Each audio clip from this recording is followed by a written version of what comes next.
Should be in patients language, पेशंटच्या लँग्वेजमध्ये. मग पेशंट तुम्हाला कसं सांगेल की उभं राहिलं तर स्वेलिंग येते, सूज येते सांगेल इन्वायनल रिजनमध्ये, आणि झोपलं की कमी होते. That is reducibility of swelling. म्हणजे कफ इम्पल्स पॉझिटिव्ह पेशंट सांगणार नाही आपल्याला. कफ इम्पल्स डॉक्टरांनी पाहायचं साईन आहे. आणि patients history should be in patients language. म्हणजे झोपलं की कमी होते, चाललं की वाढते, खोकला आला की वाढते, जोर लावला की वाढते. आणि सुरुवातीला पेशंट सांगतो की सुरुवातीला खूप पेन होतं, आता स्वेलिंग दिसायला लागेल. आणि पेशंट ॲबडॉमिनल पोटात ओढल्यासारखं पेन होते, कारण कॉर्डसोबत ते स्वेलिंग येते, त्याच्यामुळे पेशंटला पेन होते. हे झालं हिस्ट्री. आणि लोकल एक्झामिनेशन. लोकल एक्झामिनेशनमध्ये पहिले inspection without touching the patients. म्हणजे पेशंट म्हणजे strictly don't touch the patient. Only inspection means inspection. Visualize जे दिसते आपल्याला पेशंटला, त्याच्यामध्ये first expose the part which you have to examine. Part should be expose from umbilicus to mid thigh. म्हणजे umbilicus पासून तर थाय पर्यंत पेशंट शुड बी एक्सपोज्ड. कारण काय असते की तो जर पार्ट एक्सपोज नाही केला तर तुम्हाला you can miss femoral hernia, you can miss abdominal lung. ह्या दोन गोष्टी मिस होतात. म्हणून कुठलाही इन्ग्वायनल हर्निया एक्झामिन करत असताना किंवा ॲबडॉमिनची केस एक्झामिन करताना you should expose patient from umbilicus to thigh. In case of abdomen you should expose the patient from nipple to thigh. Always kept in mind, without exposing the patient, don't do the examination. You can miss some things, important things. So first you have to expose the part from umbilicus to thigh. Then skin color. If skin color is normal, if there is a redness, if there is an infection, tinea cruris is a common infection. Fungal infection is a common infection in inguinal region. So first of all, examine the skin color if it is normal or not. If there is any infection, if there is an infection, then you have to treat the infection first. Hernia and all these things are secondary. First you have to examine the skin color. Any infection, any peristalsis movement. In case of obstructed hernia, there is a visual peristalsis movement. But this is a late stage. Nowadays, these patients are very rare. Obstructed hernia and peristalsis. With obstructed hernia is a common thing. But with peristalsis movement in the abdomen, it is a rare thing. Because awareness is there about swelling or about pain, about all these things. So you can examine the skin, then any peristalsis movement. If patient give history of reducibility of swelling and suddenly swelling become irreducible. If patient gives history swelling suddenly become irreducible, then it is a case of obstructed hernia or strangulated hernia. Patient तुम्हाला history देऊन राहिला होता की पहिले सूज कमी होत होती ना, आता 2-3 दिवस झाले सूज कमी नाही होऊन राहिली आणि सिव्हिअर पेन आहे. Suspect it is a obstructed hernia. You have not touch the patient. Only inspection can give the clue of diagnosis. Then skin colour, then impulse on coughing.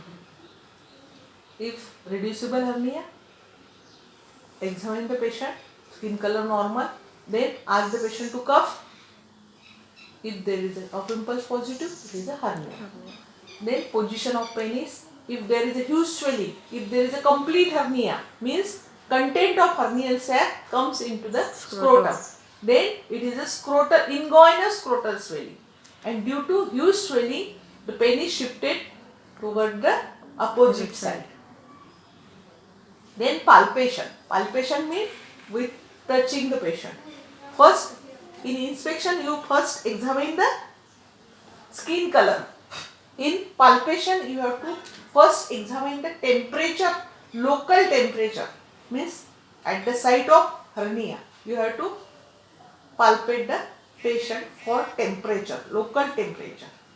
How you see the temperature with the dorsal surface of the palm.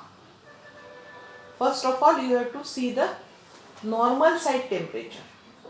Then at affected site or at the site of hernia. If local temperature is raised, then it may be obstructed hernia. It may be any other inguinoscrotal swelling. For example, funiculitis. Funiculitis means inflammation of cord, or orchitis means inflammation of testes. In case of orchitis and funiculitis, local temperature may be raised. Then your diagnosis again changed. So we have to see the first temperature. Then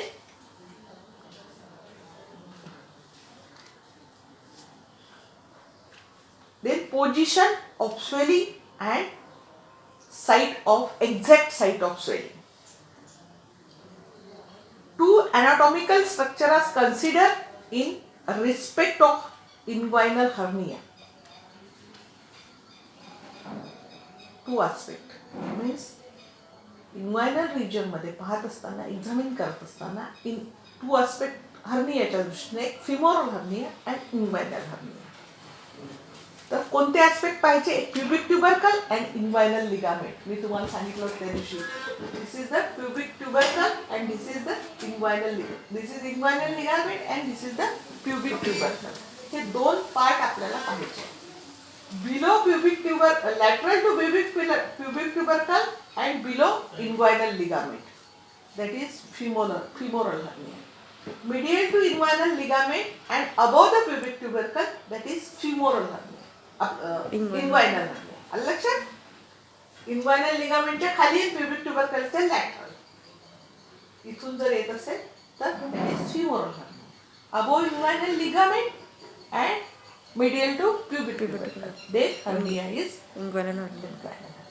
Inguinal hernia is positioned above the inguinal ligament and medial to pubic tubercle, whereas femoral hernia lies below the inguinal ligament and lateral to pubic tubercle.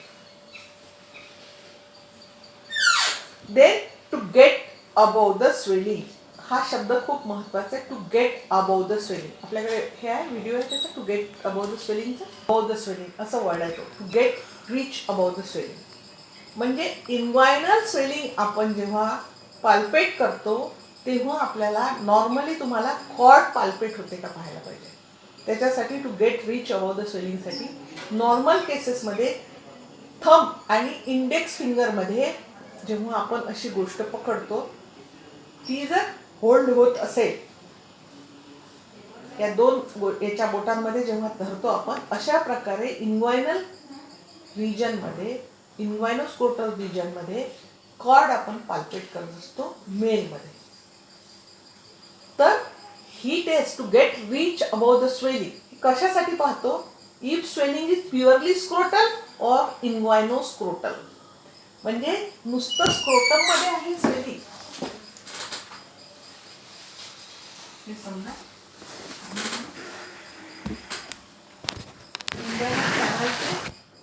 Contents of इन्ग्वायनल canal वाचून आले?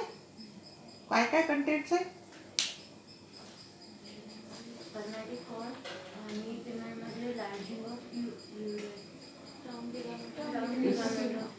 तर spermatic कॉर्डचे content. What are the contents of spermatic cord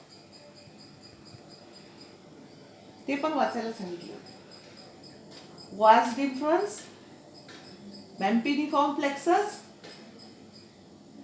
artery कुठली असते? Testicular artery, pampiniform plexus, lymphatics and genitofemoral nerve. इतके contents कॉर्डचे असतात. ते पण वाचून ठेवायचे, लिहून ठेवायचे. तर हे कॉर्ड का बरं म्हणतो आपण? कुठली कॉर्ड म्हणतो? नाही, कनेक्ट करणारी तर असतेच, पण आपण मोबाईलचे कॉर्ड, हे चार्जरची कॉर्ड, ती कॉर्ड जर त्याचा वरचा कव्हर काढला तर आपल्याला किती त्याच्यात वेगवेगळे वायर्स दिसतात. किंवा आपली दोरी असते, आपण दोरीला कॉर्ड म्हणतो. अंबिलिकल कॉर्डमध्ये काय काय असते?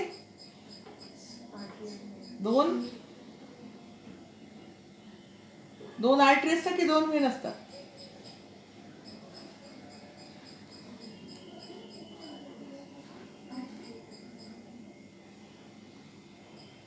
विसरले. कॉर्ड शब्दाचा अर्थ समजून घेण्यासाठी कॉर्ड जी असते, आपण दोरखंड असतो, दोरखंड असा पिळलेला असतो, असते दोरी कशी असते, दोरी आपण नारळाची दोरी म्हणा, प्लास्टिकची दोरी म्हणा, त्याच्यात मल्टिपल थ्रेड्स असतात त्याचे, म्हणून तिला पण कॉर्ड म्हणतो. तसंच हिला कॉर्ड म्हणण्याचं एक तर कनेक्ट करते, दुसरी गोष्ट याच्यात मल्टिपल थ्रेड्स लाईक्स किंवा दोरी लाईक स्ट्रक्चर असतात, ते एका बाइंडिंगमध्ये बांधलेले असतात, त्याला म्हणतात कॉर्ड. स्पर्मॅटिक कॉर्ड असं नाव पडलेलं आहे. कॉर्ड लक्षात ठेवायचं, कॉर्ड म्हणजे कनेक्शन करणारी आणि त्याच्यामध्ये विविध पार्ट्स असतात त्याचे, आणि ते पार्ट्स मिळून एक कॉर्ड तयार होते. तर स्पर्मॅटिक कॉर्डचे कंटेन आहेत कंटिन्यूफॉर्म plexus, testicular artery, genitive फ्युमरल nerve, लिम्फॅटिक्स, इतके स्ट्रक्चर त्याच्यामध्ये असतात. आणि ते हाताला आपल्याला असे लागतात. कॉर्ड हाताने हे केलं तर आपल्याला एक विशिष्ट प्रकारचा फील होतो, सटकणारा फील होतो, जो तोपर्यंत तुम्ही पाहत नाही तोपर्यंत तुम्हाला ते कळणार नाही. ते जर हाताला नॉर्मली फील होत असतील, नॉर्मल फील जर तुम्हाला माहिती झाला, तर ते जर हाताला फील होत असतील, तर we can differentiate inguinal region and scrotal region. जर तुम्हाला हे कळलं तर you can distinguish between the inguinal region, कारण कॉर्ड कुठून येते, इन्ग्वायनल कॅनल मधून. कॉर्ड कुठून येते,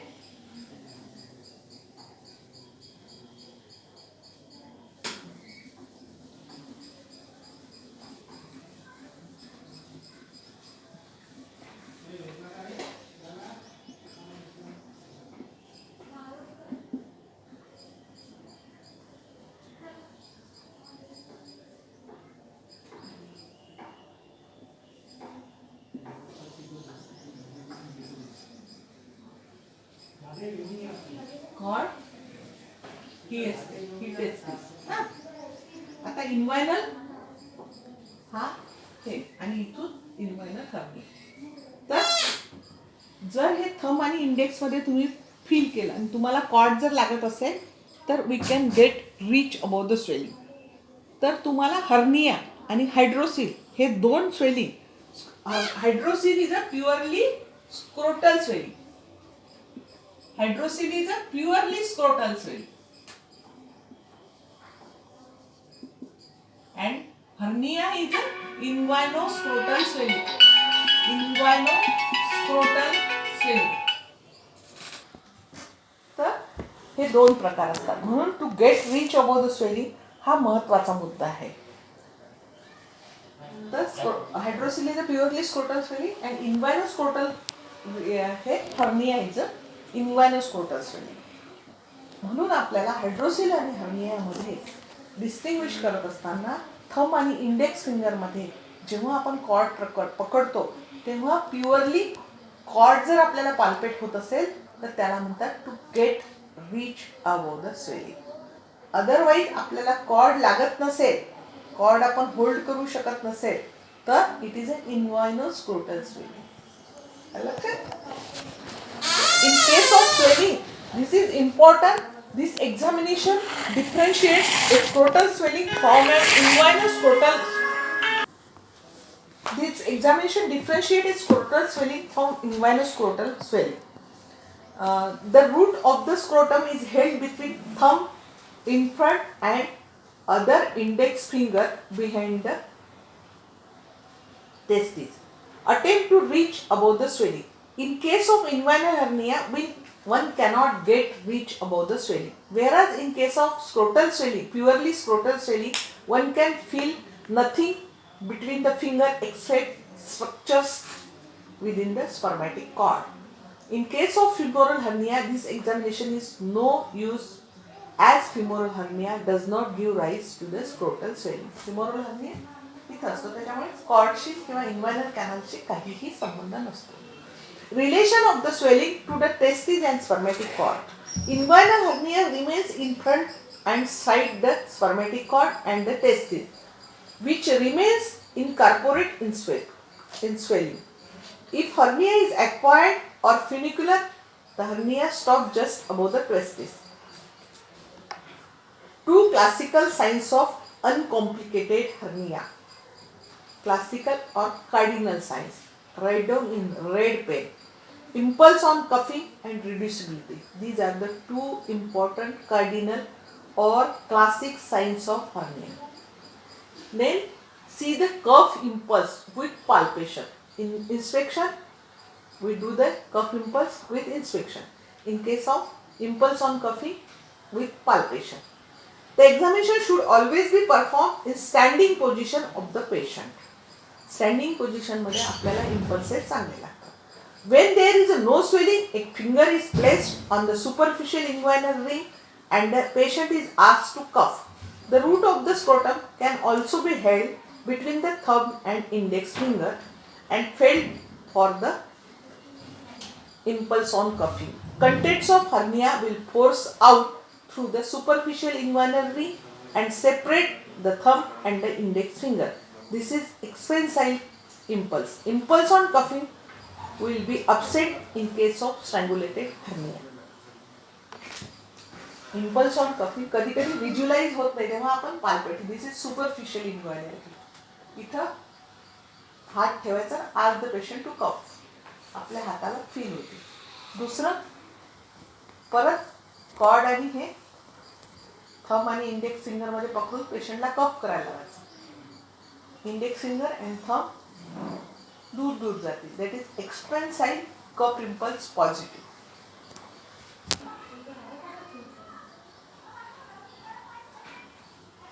आता आपण पाहिलं कफ इम्पल्स. आता कफ इम्पल्स झाल्यानंतर हर्नियासाठी स्पेशल टेस्ट आहे. त्या टेस्ट फक्त हर्नियालाच लागू होतात. अशा टेस्ट पुष्कळ डिसीजसाठी आहे. जसं आता कफ इम्पल्स पाहिलं आपण, ट्रान्सलिमेशन पाहिलं, अजून फ्लक्च्युएशन टेस्ट पाहिला आहे विशिष्ट याच्यासाठी. तशाच ह्या टेस्ट हर्नियासाठी करतो आपण. तर हर्नियासाठी एक झिमन्स टेक्निक किंवा झिमन्स टेस्ट आहे. तर झिमन्स टेस्ट याच्यासाठी आहे की if hernia is direct, indirect और फिमोरल. ह्या गोष्टीसाठी Zieman's technique of Zieman's taste.